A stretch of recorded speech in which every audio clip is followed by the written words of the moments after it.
শয়তানের কোনো পাওয়ার নাই, শয়তানের চাইতে 1000 গুণ ক্ষমতা আপনার বেশি।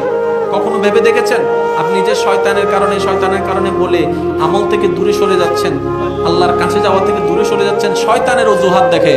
আপনি একবার ভেবে দেখেছেন শয়তানের চাইতে 1000 গুণ পাওয়ার আপনার বেশি? আপনি বলবেন এটা আবার কিভাবে সম্ভব? আমাকে তো দেখা যায়, শয়তানকে তো দেখা যায় না। আমি তো মানুষের রগে রগে হাঁটতে পারি না, শয়তান তো রগে রগে হাঁটতে পারে। আমি তো মানুষের মনে ঢুকতে পারি না, শয়তান তো মানুষের মনের মধ্যে ঢুকে। শয়তানের চাইতে পাওয়ারফুল হলাম কিভাবে?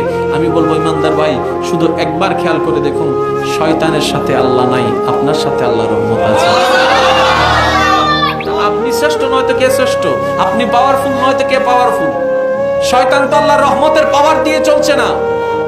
কিন্তু আপনি যদি আল্লাহর পথে আগান, আল্লাহর রহমতের ভিখারি হয়ে আগান, আপনার সাথে আপনার আল্লাহর রহমত আছে।